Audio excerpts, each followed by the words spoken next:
Hello, everybody.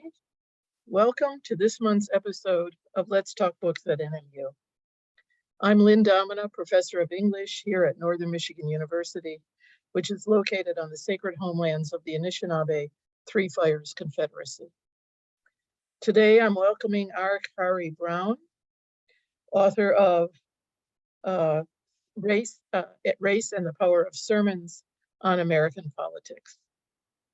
The series will continue through this academic year on the third Friday of each month at 1 o'clock Eastern Time. Next month, my guest will be Shelley Puhak, author of The Dark Queens, The Bloody Rivalry That Forged the Medieval World. You will notice at the bottom of your screen the icons for the chat and for the Q&A. Feel free to use the chat to talk with one another. If you'd like to post a question for our speaker, please use the Q&A. I'll be monitoring that for our question period. If you see a question that interests you, you can give it a thumbs up, and that will let me know it's a popular question. This episode will be recorded and posted on YouTube. You can access it simply by searching for Let's Talk Books at NMU, where you'll also be able to access all of the previous episodes, or you can email me simply at english@nmu.edu, and I will forward the link to you. Before we get started, I want to give a big shout out to Matt Herbig from Audio Visual Services here at NMU, who is helping with the technical end of this series, and to Dr. Rob Wynn, Dean of the College of Arts and Sciences, who is supporting us financially.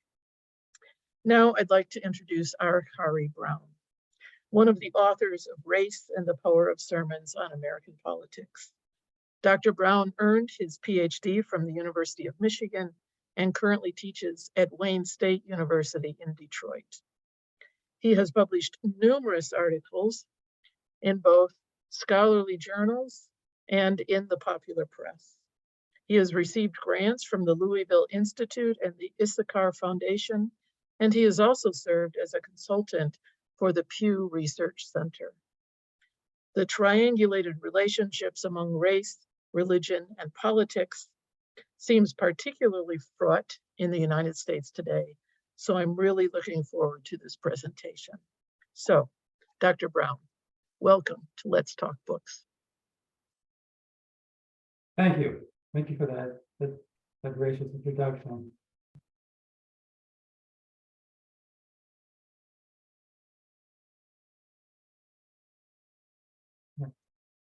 And thank you all for inviting me here to talk with you this afternoon about my 2021 book, Race and the Power of Sermons on American Politics.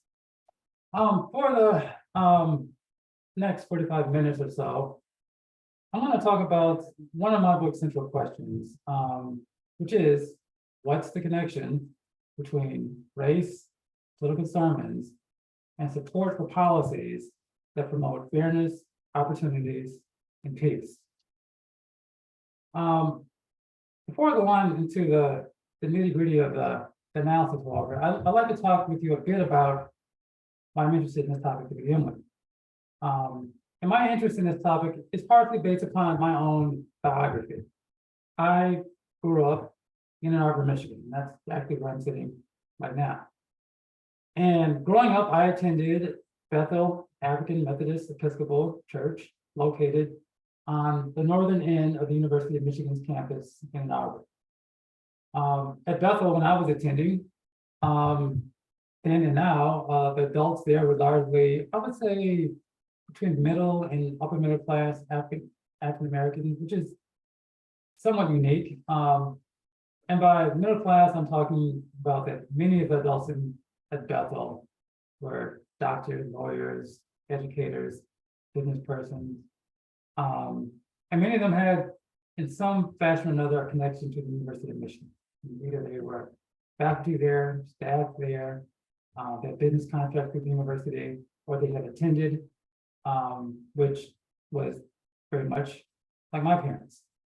And also like my parents, many of the adults there that attended when I was coming of age were Southern migrants.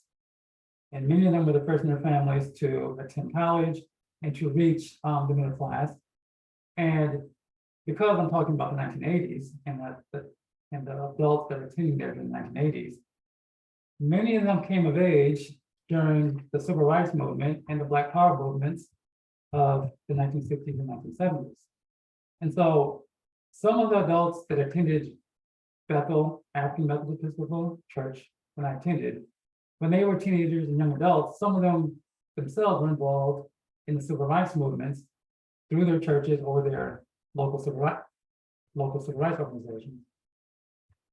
And so looking back, when I think about it, it does make sense to me that when the clergy at Bethel were discussing political issues over the pulpit, like racial apartheid in South Africa during the 1980s, or that the racial academic achievement gap in Ann Arbor between African American and white students, these clergy often encourage us to support movements and policies aimed at eliminating these and other forms of social inequality.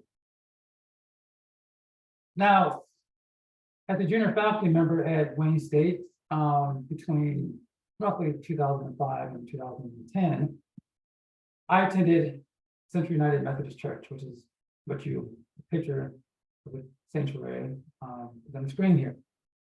And Central was similar and different than Bethel. They're a little bit different in that Central was interracial, and it is an interracial church, and it's located in Detroit City, downtown Detroit, and right across from Tiger Stadium and Ford Field Lions Stadium. What's similar about Central and Bethel, however, is Central's commitment to human rights. And Central is broadly interested in civil rights. I mean, in the 200+ year history, the clergy at Central have been at the front lines of encouraging the congregants to think about and involve themselves in civil rights issues, immigrant rights issues, anti-war issues, and anti-poverty issues. You name it, this church has been involved. And just give you a sense of what I'm talking about. You can see on the screen the banner of peace and justice that surround the pulpit. Also, what you would see in Central if you attended is pictures of human rights activists like Martin Luther King, or Doris Day, or Cesar Chavez. These figures adorn the sanctuary. Now, this picture also gives you a very good example of what I'm talking about. This is a picture of a 2016 press conference in which the pastor at the time, Reverend Jill Zundell, she's featured to my left of the podium. She announced at this press conference her church's decision to engage in civil disobedience by illegally providing sanctuary for an undocumented migrant family from Albania, the Roz Burgach. I probably pronounced it incorrectly. But at the press conference, as I stated, they announced their decision to provide sanctuary for this family that was seeking asylum. And I think roughly 6 months ago, their case was adjudicated such that they were allowed stay in the country. Now, I'm pointing all this out to make the point that hearing those types of messages at Bethel African Methodist Episcopal Church as a young person and Central United Methodist Church as an adult in my late 20s and early 30s, even for me, it did make me think about, what is the obligation of a government to provide opportunities and safety for people on the margins. Now, outside of my personal experiences, the Moral Monday movement of North Carolina is perhaps the best contemporary example that I can think of clergy encouraging their congregants to consider and act on the ethics of poverty, racism, social inequality. Moral Mondays is an interfaith and interracial religious-based movement led by the Reverend William Barber that you see in this picture right here. Reverend Barber is a pastor. He is the former senior pastor of Greenleaf Congregational Church in Greensboro, North Carolina, and he was the former president of the North Carolina NAACP. The movement's policy positions on issues like racial inequities in the criminal justice system, attacks on teachers' union, and expanding access to healthcare are largely based on how they believe they measure up to the standards set by Jesus's commitment to the powerless and shine. And so it's reasonable to assume that when clergy affiliated with Moral Monday preach political sermons, they are trying to build support for a civil, religious, covenantal perspective. This perspective suggests that the United States is exceptional in God's sight and is the moral beacon for all other nations to follow. Because of our favorite position, adherents argue that followers are required to bring about great peace, opportunity, and fairness to all that live within the US and all around the world, because all people are children of God and are worthy of such treatment. Now, they go on to argue that the degree to which our nation strayed from this commitment, they are tasked with pushing the nation back on course. The Moral Monday movement, along with my personal experiences, makes me wonder about the potential of clergy around the country to inspire such covenantal beliefs among their congregants. In an effort to get to the bottom of this, the current study examines the degree to which hearing political sermons in worship settings associates with support for policies aimed at reducing racial inequality, poverty, military aggression, and providing immigrants with opportunities for citizenship. I will also examine the extent to which hearing these types of sermons maintain a different relationship with the policy positions of African Americans, whites, and Hispanics. Over the past 60 years, what you find in social surveys is that roughly a quarter of worship goers report attending worship services where they hear sermons that are not too different from the messages that people hear probably in the churches led by Moral Monday clergy.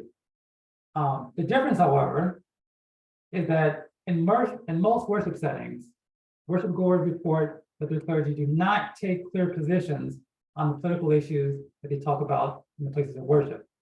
So if they talk about race and immigration and poverty, more peace, it tends to be the case that they do not take very clear positions for or against this issue.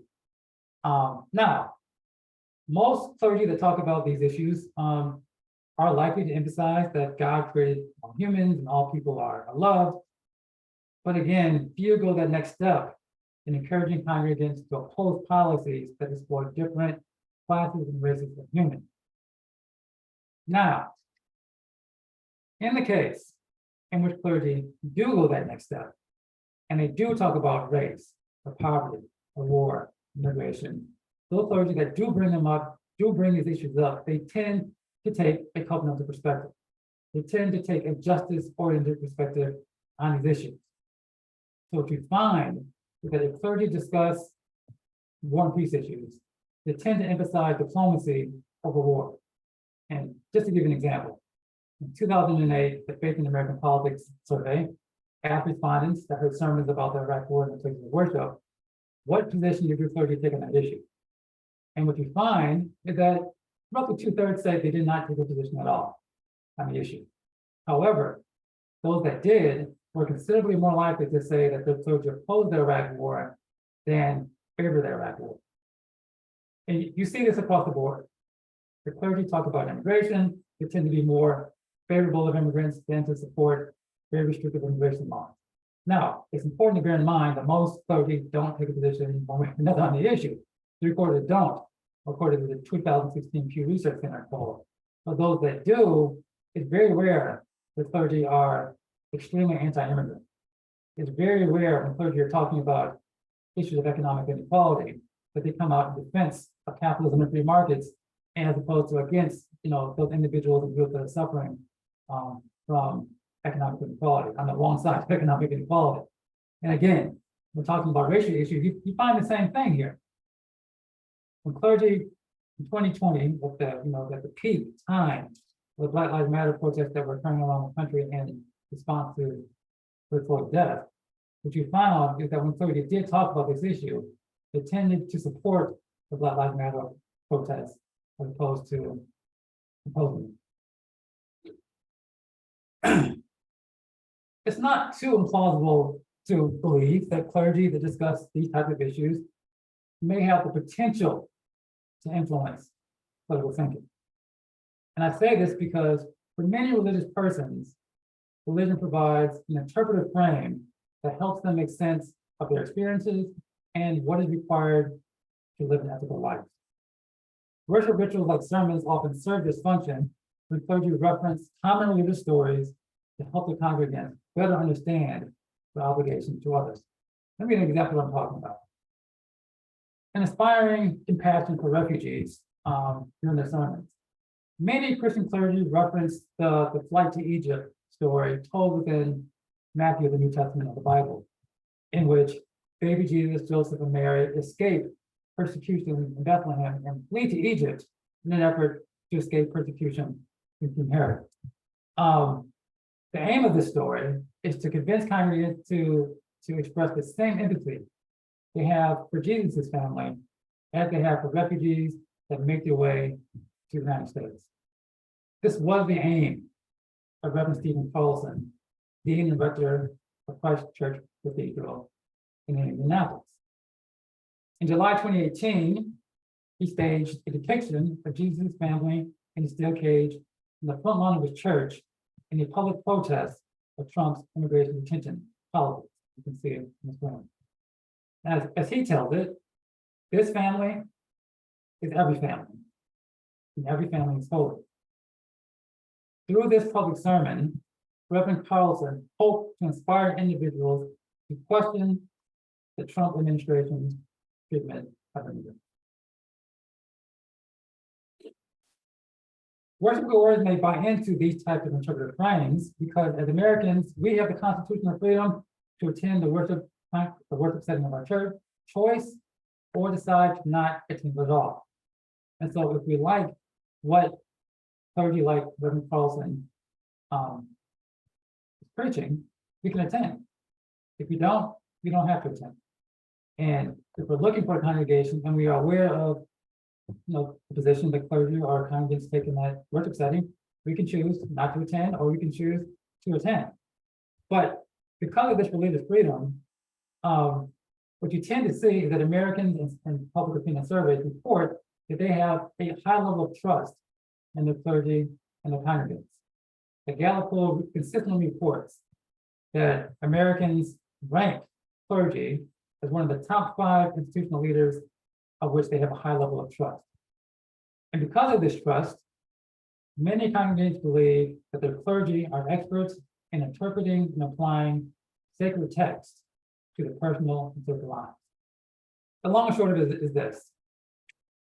Americans' freedom to choose their congregations, along with the subsequent trust that many have in their clergy, makes it reasonable to assume that hearing political sermons may associate with one's political beliefs. Now, I have to make a race-based qualification about what I've been talking about thus far, as it relates to the connection between religion and politics. As is the case for nearly all other experiences in this nation, race likely has an impact on association between hearing sermons about political issues and American support for progressive policy. Now, it may seem counterintuitive, but hear me out on this one. It may seem counterintuitive, but religion may more strongly associate with the support that non-Hispanic white Americans have for progressive policy positions than it does for African Americans and Hispanics. And this may be the case because for some whites, social justice is a theological and a philosophical question about their obligation to share power. As a group that economically, politically, and culturally benefits the most from the position in this nation's racial hierarchy, social justice is fundamentally about sacrifice. For some religious whites, then, contemplating this sacrifice involves questions about what it means to be faithful, about what it means to be a good human, and what it means to be a good citizen amidst countervailing human impulses and political pressures that encourages one to do otherwise. Worship spaces that encourage such whites to contemplate these types of questions may therefore reinforce a commitment to policies aimed at promoting greater peace, fairness, and opportunities for everyone, but particularly for those on the bottom. Now, on the other hand, because African Americans and Hispanics lack political power and economic resources to improve the relatively disadvantaged position, it's likely for these groups that social justice is less of a theological than a practical question. For these groups, the everyday lived experiences as members of marginalized groups may itself challenge the dominant narrative that America provides everyone the same opportunities to get ahead.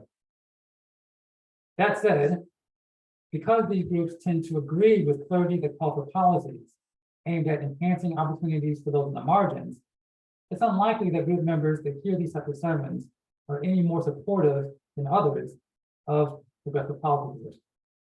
And this leads to my two central hypotheses.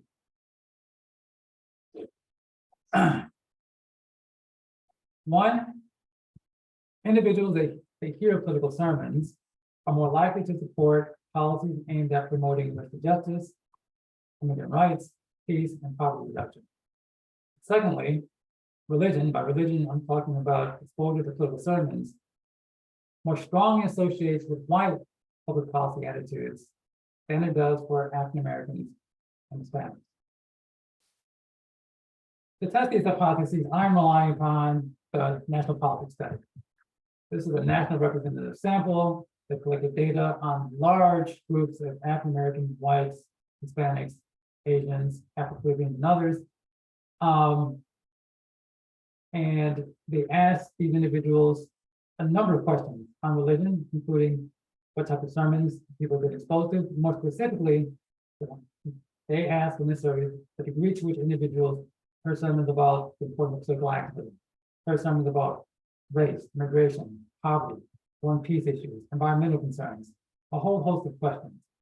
And because this survey has large sample of African Americans, Hispanics, and non-Hispanic whites, the three large ethnic groups in this country, it allows us to do in-group analyses of the connection between hearing sermons about political issues and public policy attitudes, as well as to compare these relationships across groups.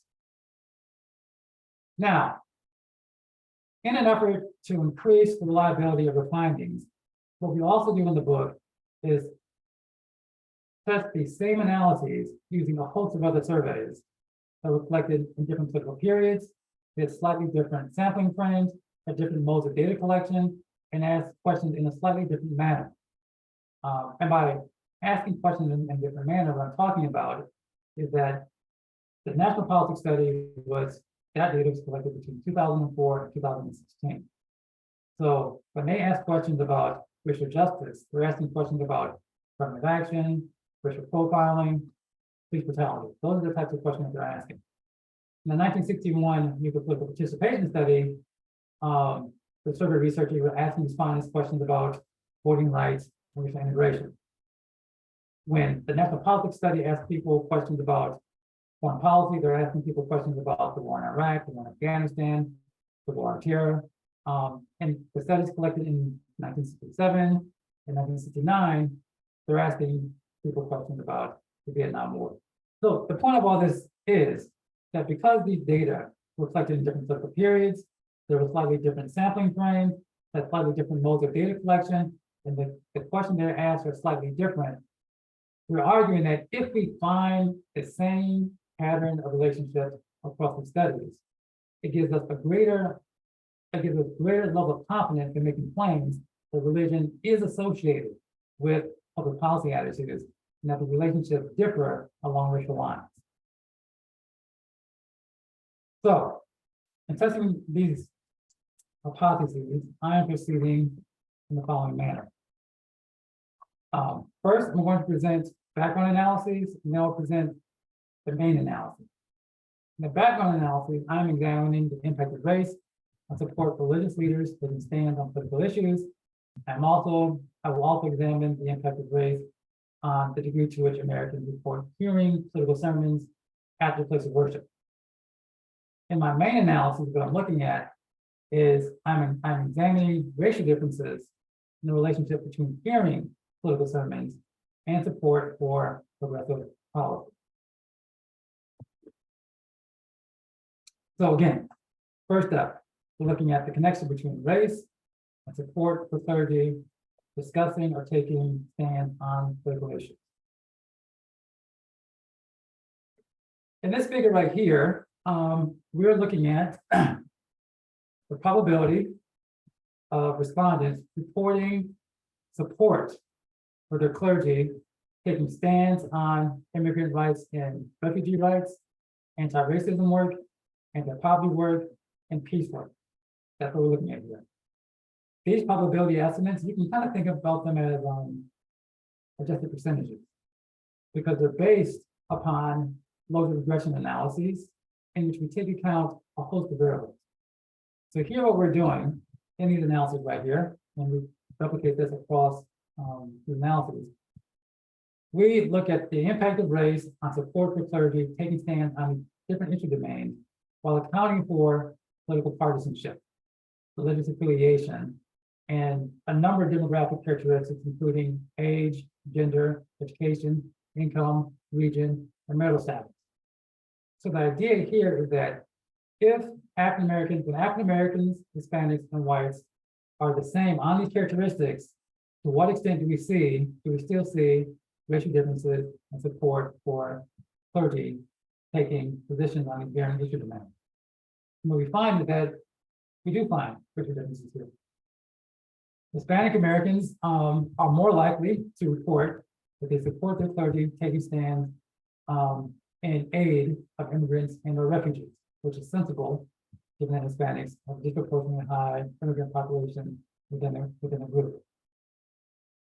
African Americans are more likely than whites to report supporting their clergy being involved in anti-racism work as well as anti-poverty work. We did not find racial differences and support for clergy being involved in peace work. Pretty much it was large majority of each ethnic group supporting the clergy being involved in those types of activities. Now we replicated this finding right here across roughly 40 other studies, and we find the same pattern relationship. And in fact, one of the differences that we find in these other studies is that African Americans in the other studies are also more likely to support the clergy being involved in peace work. We also find in other studies that Hispanics are the most likely to support the clergy being involved in immigrant issues. So, what we know so far is that race matters to the social political expectations that Americans have of the religious leaders and organizations. According to the National Politics Study, African Americans are more likely than whites to support the religious leaders and bodies taking stand on race and poverty. Hispanics are more likely than others to support the religious leaders taking stand on immigration. And again, we find actually stronger support, more consistent support for these racial differences in the other studies that we examined. Now let's take a look at the relationship between race and hearing sermons about varying political issues at one place of worship. In this table right here, we are using the same analytical technique. We're looking at the degree to which race associates with exposure to political messages at one place of worship while accounting for demographic characteristics, religious affiliation, and political partisanship. In this table right here, respondents were asked, in the past year, have you heard at your place of worship, clergy, have you heard about politics at your place of worship? Have you talked about politics at your place of worship? And have you heard your clergy encourage congregants to involve themselves in some form of political activism over the course of the year? The survey, the National Politics Study, also asked individuals if in the course of the year they heard at least one sermon about race, jobs, economy or poverty, policing, the war on terror and the war in Iraq, and immigration. And what you find here is a fairly consistent pattern of relationships, in which African Americans were more likely to say that they had political conversations, they talked about politics, and they were encouraged to be involved in political activism at the place of worship. African Americans were also more likely to report that they heard sermons about race, poverty, policing, and the war in Iraq. Hispanics were more likely than others to say that they heard sermons about immigration. And again, we find the same pattern of relationships in nearly all of the other 44 studies that we examined. So what we also know that race determines the social political sermons that Americans report hearing at the place of worship.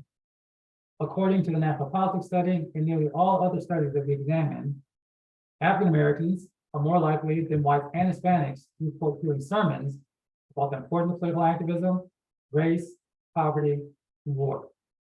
Hispanics were more likely than others to report hearing sermons about immigration. Oops, excuse me. All right, go back. Okay, so in our main analysis, what we're looking at is the relationship between sermons and public policy attitudes. And we're also looking at, more specifically, we're looking at the impact of race on this relationship. So the question is, do we observe the same relationship between exposure to political sermons and public policy attitudes among whites, as among African Americans, and among Hispanics? That's the question. In this table right here, we are looking at the probability of respondents believing that affirmative action is a good thing by exposure to political sermons.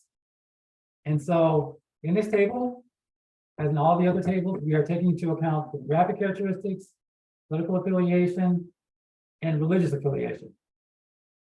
And we're asking people, if you heard political sermons, and we also ask people to what degree do you believe affirmative action is a good thing. And what we find here among whites is that individuals, let me just back up, a few political sermons, these are individuals that said that they heard between 0 to 3 of those sermons that were on our list.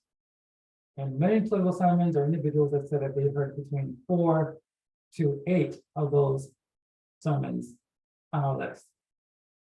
So what we find here among whites is that those individuals that said that they heard few political sermons were much less likely to say affirmative action is a good thing than those whites that said that they heard many political sermons at their place of worship. We do not find the same statistical relationship when looking at the connection between hearing political sermons and support for affirmative action among African Americans and among Hispanics. What we also find here is that the relationship that we observe among whites is statistically stronger than the relationship that we observe among African Americans and Hispanics. Another thing I'd like to point out here is that those non-Hispanic whites that hear political sermons in the place of worship, the probability of saying that affirmative action is a good thing is much closer to the views of African Americans and Hispanics than is the case for non-Hispanic whites that did not hear political sermons. Now, this relationship that we observed when looking at the connection between hearing political sermons at one place of worship and supporting affirmative action, we also found the same pattern of relationship when we looked at opposition to racial profiling and opposition to police brutality in the national politics study. And again, we replicated the same analysis looking at a number of other studies. And in the other studies, what we found is that when we looked at the connection between political sermons and supporting policies aimed at promoting racial justice, be they supporting voting rights or racial integration, we find that among whites, we found a strong relationship. Those whites and these other studies that we observed that said that they heard sermons about political issues, race, poverty, or immigration, or if they were encouraged to be politically active, those whites were more likely than whites that attended worship services but did not hear these types of messages to say they supported policies aimed at bringing about greater form of racial justice.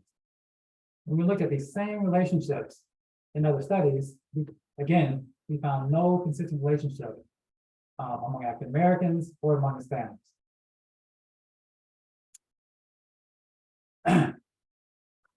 Now, in the next few slides I present, it's the same story. And the story is that the relationship that we observe among non-Hispanic whites between hearing political sermons and a position on public policy issues is much stronger, statistically much stronger than we observe among African Americans and Hispanics. In this table, we're looking at the probability respondents opposing cuts to social welfare spending by exposure to political sermons and race.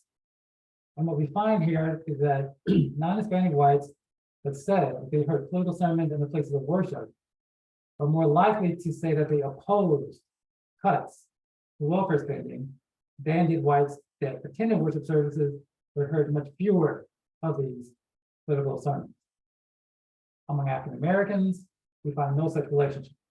Among Hispanics, we find no such statistical relationship. And again, this relationship is statistically stronger among non-Hispanic whites than it is among African Americans and Hispanics. And when we replicated these same analyses in other studies, we find that same pattern of relationship among whites. The whites that attend political congregations are more likely than whites that attend but don't hear political messages to say that they support policies aimed at reducing poverty. Among African Americans, when we looked at the same pattern of relationship among African Americans and Hispanic in other studies, we did not find statistical relationship. In this table right here, we're looking at the probability of supporting cuts to Border Patrol to keep immigrants out of the nation by exposure to the sermons and race. It's the same story. Among whites, those that hear political sermon are more likely to support cuts to the Border Patrol than are whites that say they attend but don't hear political sermons. Among African Americans and Hispanics, again, we find no such relationship here. And then other studies that we examined, there were 5 studies that we examined for whites, and there were 2 among African Americans and 2 among Hispanics. Again, we don't find the relationship among those groups. Last table of analysis. It's the same story here. In this table right here, we're looking at the probability of opposing the indefinite detention of enemy combatants by political sermons and race. Again, among whites, what we find is that whites that report hearing political sermons are more likely to oppose the indefinite detention when combatants than are whites that say they do not hear political sermons at the place of worship. Among African Americans and Hispanics, we find no such statistical relationship. And then the other studies that we examined, we also find the same pattern of relationships. We find again among whites, those that report hearing political sermons in their places of worship, they tend to be more likely to support diplomatic solutions to international conflicts than do whites that attend but hear no such political sermon or hear fewer. Among African Americans and Hispanics, we find no statistical relationship between where they attend and their position on peace and war issues. So, main findings. Across surveys, what we find is that whites that hear political sermons are consistently more likely than other worship-going whites to maintain progressive policy positions on race, poverty, foreign policy, and immigration. We find much less consistent relationships among African Americans and Hispanics. What we also find is that white attendees of political congregations have a greater tendency to share the progressive policy views with Black and Hispanics than do white attendees of non-political congregations. Oops. All right. So what does this all mean? What it means is that individuals that hear political sermons are likely to hear sermons that emphasize the covenantal perspective that calls the nation to create more opportunities for the poor, racial minorities, immigrants, and that promote peace and growth. Hearing sermons about political issues seemingly reinforces the commitment of whites to policies aimed at achieving these goals. Now, this may occur because there's a genuine transformation in the beliefs about the role the government should play in meeting people's needs. It's also likely that individuals that agree with these types of sermons tend to identify with the congregation's mission and to remember the sermons.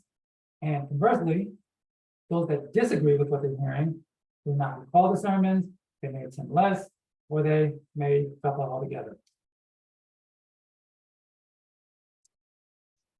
As stated earlier, for African Americans and Hispanics, the lived experiences of members of marginalized groups may itself challenge the dominant narrative that all persons and groups have an equal opportunity to get ahead in this country.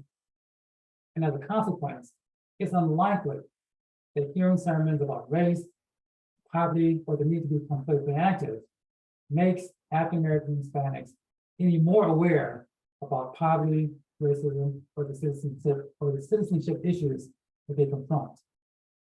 These types of sermons are also unlikely to challenge what many already believe about what the government's obligation should be to provide opportunities for all the citizens and to not exploit weaker nations.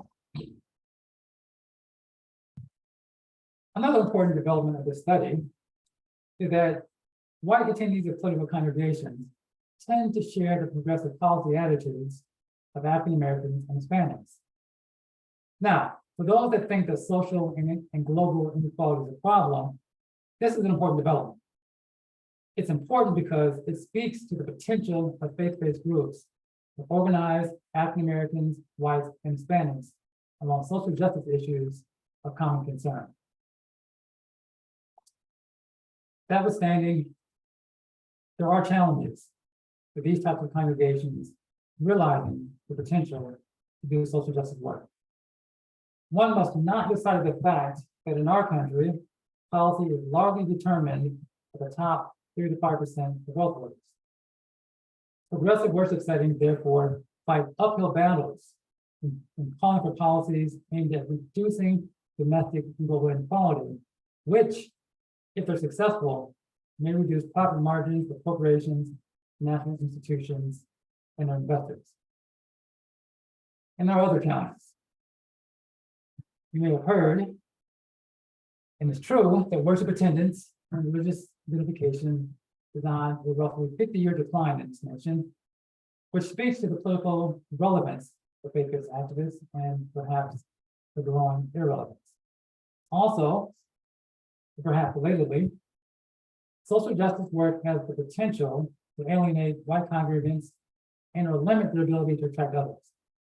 Some scholars argue that the civil rights and anti-war mobilization efforts of white mainline Protestant churches and Catholic churches in the 1950s and 1960s contributed to these groups losing members and financial strength in subsequent decades. And today, among white congregations, theologically liberal congregations have fewer regular attendees than do theologically moderate and conservative congregations.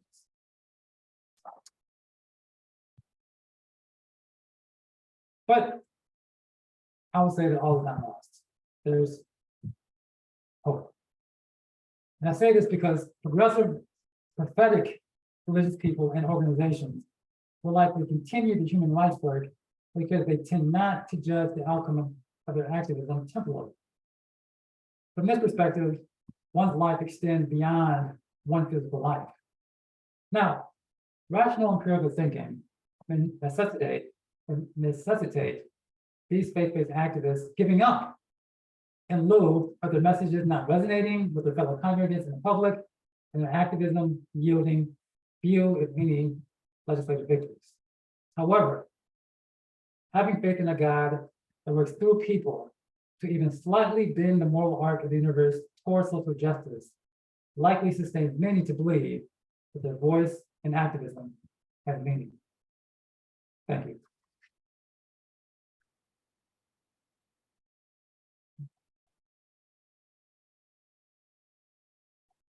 Thank you. This was very interesting.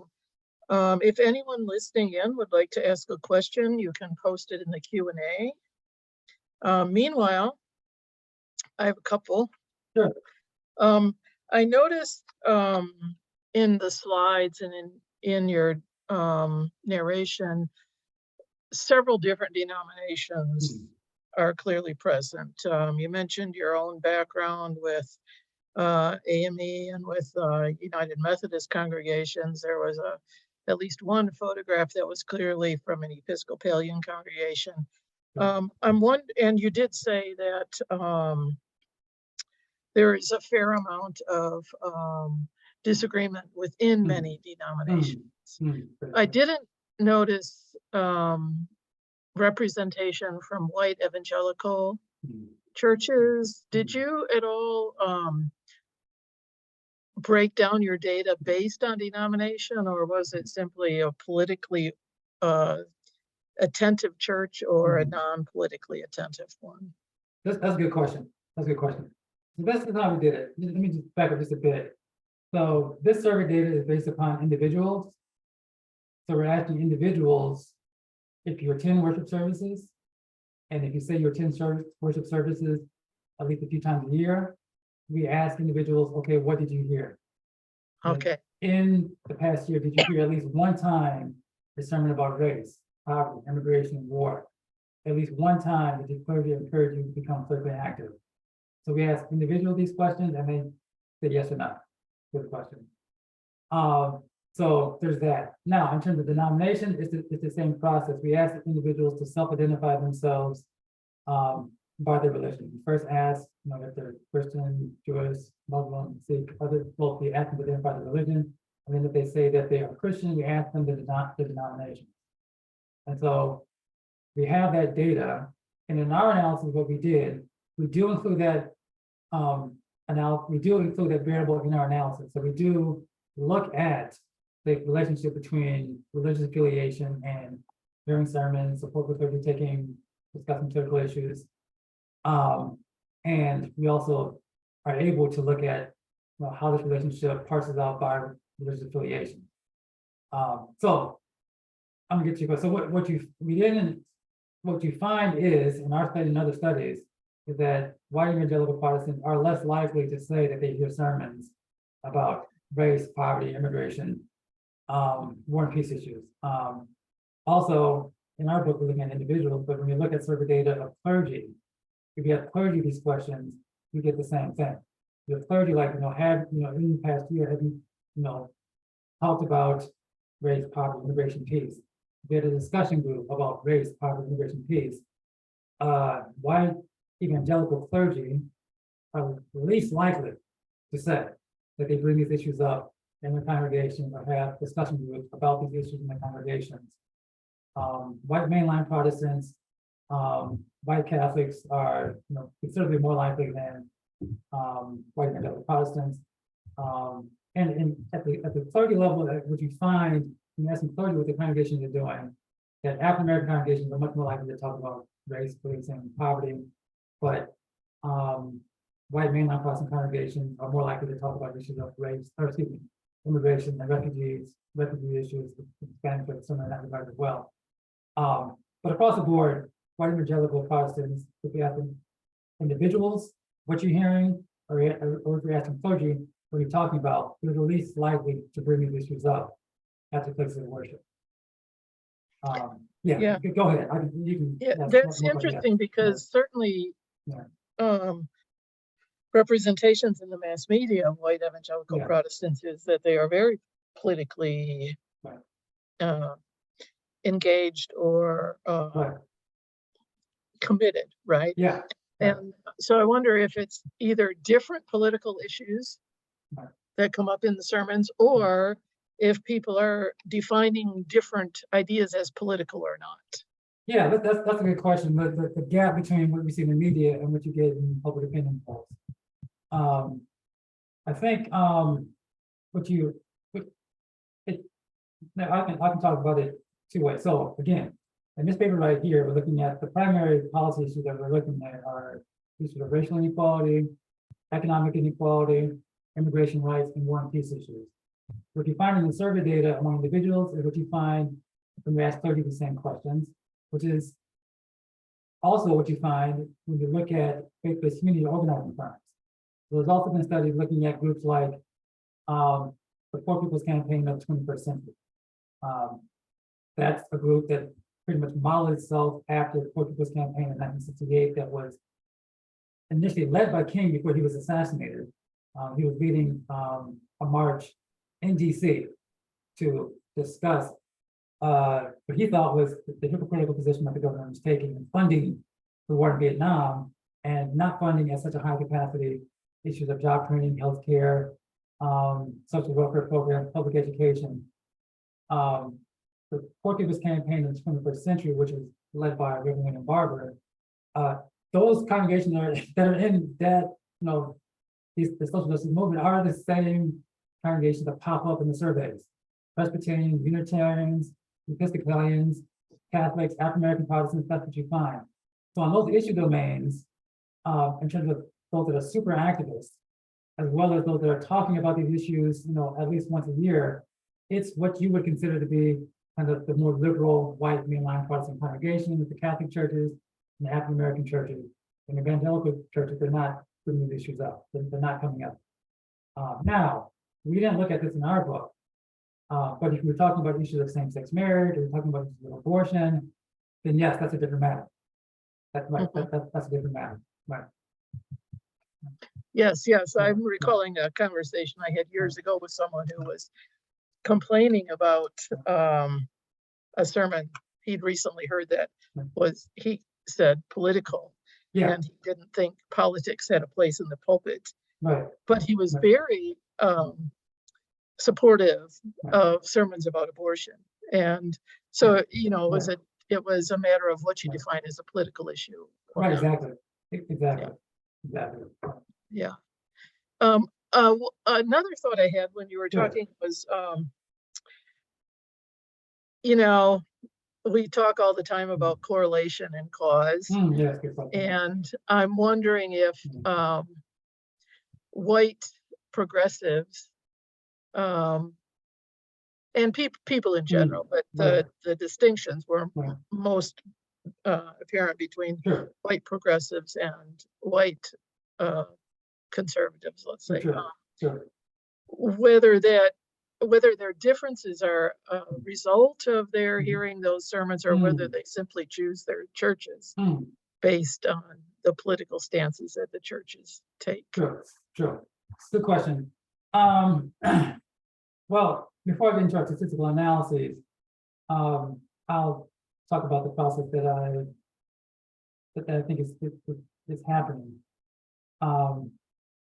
So I think what's happening is that both are happening at the same time.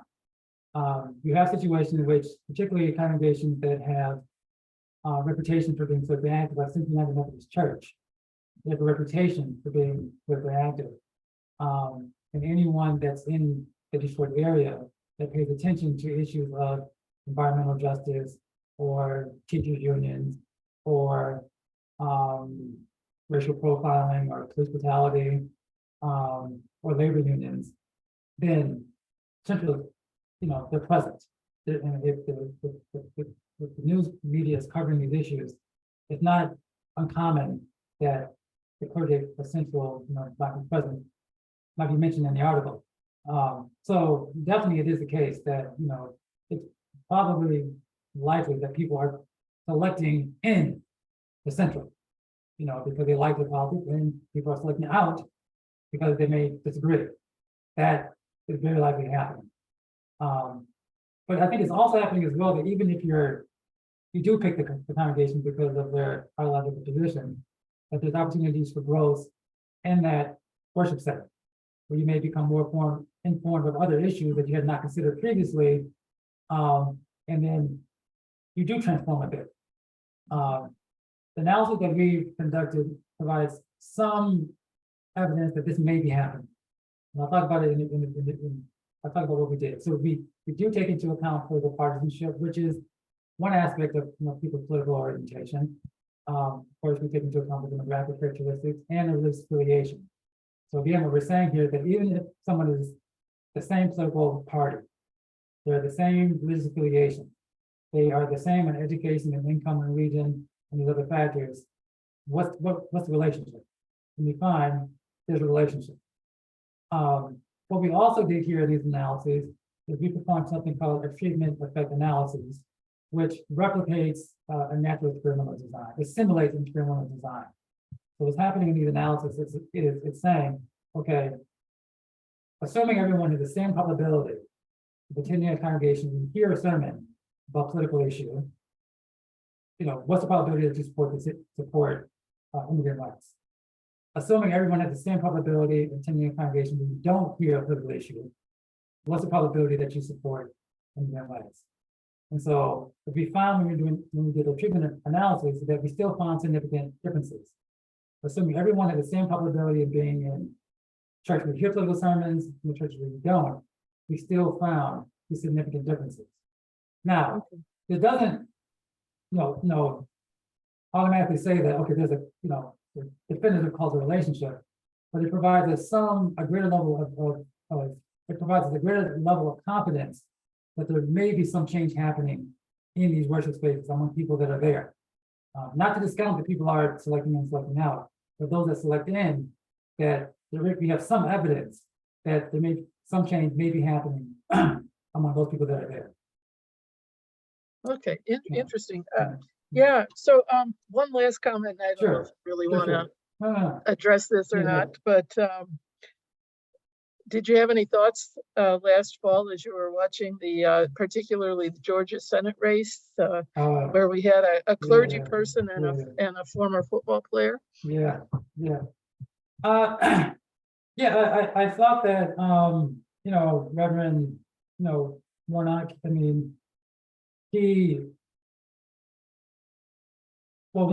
think one of the things that he had going for him, from the very beginning, that he already had a base there. He had a base of followers that are already there from his congregation, so that helps him. And then he was also, again, referencing some of these same biblical themes within African American churches, which you have, a very common biblical theme in African American churches. Is this liberation ethos, this liberation trope that you hear. And so African American, when they talk about issues of racial inequality or poverty, they often been trying to read into the Bible the prince of African Americans. They go back to this liberation trope of, for example, Moses liberating the Hebrew slaves from Egypt. And I think Reverend Warnock, he's a masterful speaker. He's able to use these types of tropes into making people concerned about the issue that he's talking about, not just issues related specifically to African Americans, but a broader population of Americans. And I think it served him well. However, the other point that I would like to point out, may help explain why, like, oh yeah, you're a pastor, you're Reverend King's former church, it should have been fairly easy for you to win. The other issue that all clergy face is that you're competing with other people that are trying to influence public opinion. You're competing with people on MSNBC, Fox News, social media, for who's going to control this narrative. And if you're putting forth a narrative that what it means to be an American means that the government should provide more support for individuals that are living check to check, or individuals that are on and off healthcare, or the individuals that are being profiled. If you are making this case and it's antithetical to the dominant narrative that we hear all the time, that everyone has the equal opportunity to get ahead. All you have to do is try hard, pull up your bootstraps, you can get ahead. You're challenging these narratives right here. Mm-hmm. So in some cases, when you're presenting a narrative about the opportunity structure in this country, as one I did in some cases in the Honest campaign, you can generate greater opposition to people that are hearing you, because it's very different from what people typically hear. But wait, everything is not particularly fair. That institutional racism, that's actually a thing. That some groups had more of a head start than others. That perhaps our trade policies do contribute to migrants leaving their countries and coming to the U.S. That's a different conversation. Even if you frame it within religious language, you can expect to get pushback, which is different from what people have been led to believe in the past. So it's sensible that he was able to generate a high level of support among his base. It was also sensible that he had a high level of opposition to his campaign. Okay, interesting. I'm gonna I'm going to pay attention to both sermons and Okay. politics a little bit differently now. Okay. All right. Okay. Well, I'm glad. I'm glad I may help you a little bit. Okay. All right. So Sure. we don't have any other questions, but I No. really want to thank you. Sure. And I'm looking forward to seeing more of your work. Sure. And for those of you listening, I hope you'll join in next month when we're talking about queens instead of priests or ministers or politicians. Thanks a lot. Thank you. Take care.